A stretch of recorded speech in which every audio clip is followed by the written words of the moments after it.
Good morning, students. Welcome to CR International School online study system. Remember, we were discussing lesson number 2, the forms of business organization, and our topic is cooperative society. In the previous assignment, we have discussed the meaning and the feature of cooperative society.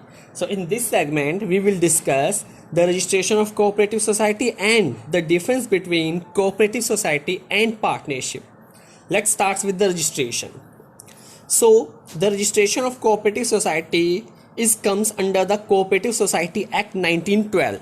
तो 1912 के act के according cooperative societies का registration होता है.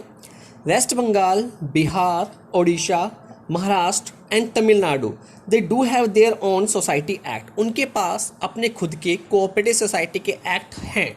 तो इसीलिए उन states के अंदर ये कोऑपरेटिव सोसाइटी एक्ट 1912 अप्लाई नहीं होता. Every state has a registrar for cooperative societies. तो हर स्टेट के अंदर कोऑपरेटिव सोसाइटी का रजिस्ट्रेशन करने के लिए एक रजिस्ट्रार मौजूद होता है. Those who want to establish a cooperative society have to submit their application to concerned registrar. तो जिसको भी कोऑपरेटिव सोसाइटी बनानी पड़ती है या बनानी होती है और उसका रजिस्ट्रेशन कराना पड़ता है तो उन्हें अपनी एप्लीकेशन को रजिस्ट्रार के पास भेजना पड़ता है with the following information. In information के साथ, number 1, the name of the propose society. आपने जो भी अपनी कोऑपरेटिव सोसाइटी का नाम डिसाइड किया है उसका नाम आपको भेजना पड़ेगा. Second, the objective of proposed society. तो उस सोसाइटी का जो भी पर्पस, जो भी उद्देश्य आपने बनाया है वो उद्देश्य आपको मेंशन करना पड़ेगा रजिस्ट्रेशन फॉर्म में. The detail of share capital, किसने कितने शेयर कैपिटल कंट्रीब्यूट की है ये भी आपको बताना पड़ेगा. द राइट्स, यानी कि क्या क्या अधिकार रहेंगे मेंबर्स के. ड्यूटीज, क्या क्या कर्तव्य रहेंगे. रिस्पॉन्सिबिलिटी, क्या क्या जिम्मेदारियां रहेंगी मेंबर्स की, ये सब भी उन्हें बताना पड़ेगा.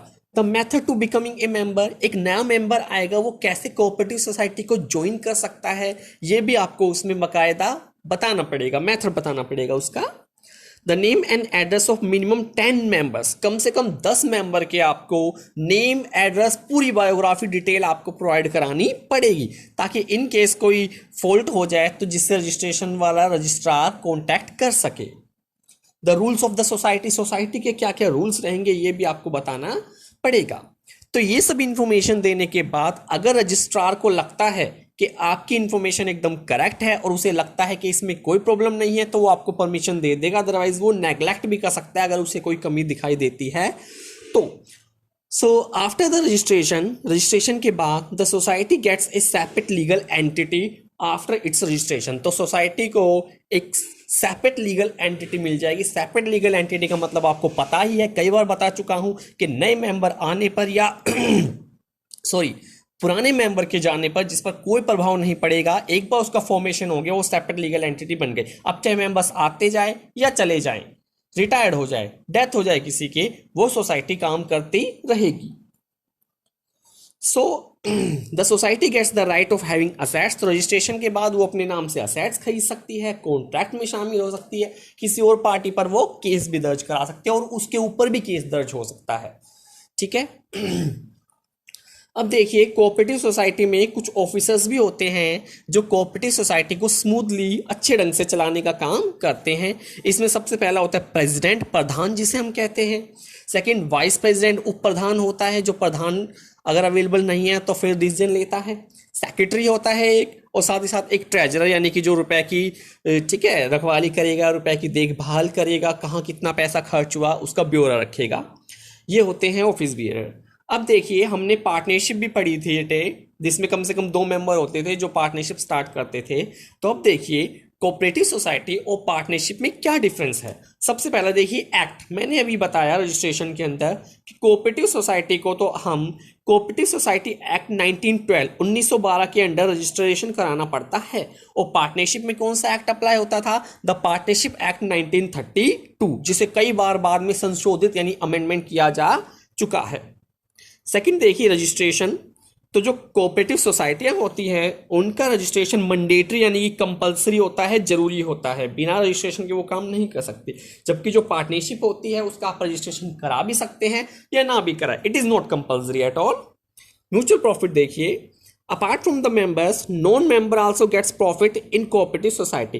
तो मेंबर को तो प्रॉफिट मिलेगा ही मिलेगा, नॉन मेंबर्स को भी प्रॉफिट मिल सकता है। कैसे? देखिए, जस्ट लाइक एक consumer organisation, consumer cooperative organisation जो होते हैं वो अपने मेंबर्स को तो चीप रेट पे सामान बेचते ही है, साथ ही साथ जो नॉन मेंबर है उन्हें भी बेचते हैं, यानी कि कोऑपरेटिव सोसाइटी का फायदा नॉन मेंबर्स को भी मिल गया, ठीक है, क्योंकि उन्हें भी सस्ते गुड्स खरीदने को मिल गए।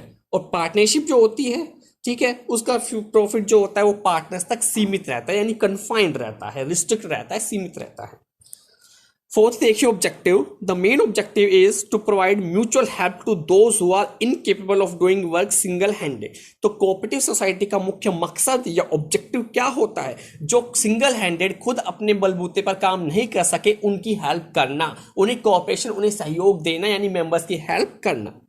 जबकि जो पार्टनरशिप होती है वो एक बिजनेस ऑब्जेक्टिव है और उसका ऑब्जेक्टिव प्रॉफिट कमाना होता है। लास्ट देखिए नंबर ऑफ मेंबर्स।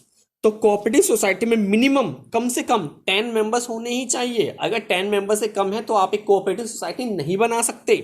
मैक्सिमम 100 होते हैं कोऑपरेटिव क्रेडिट सोसाइटी में, जो विपणन साख समितियां होती है, कोऑपरेटिव क्रेडिट सोसाइटी होती हैं, वहां 100, और जो बाकी रह गई उनके लिए कोई लिमिट ही नहीं है। पार्टनरशिप में आपको बताया था मिनिमम 2 और मैक्सिमम 50 होते हैं। Thank you very much. Stay home, stay safe.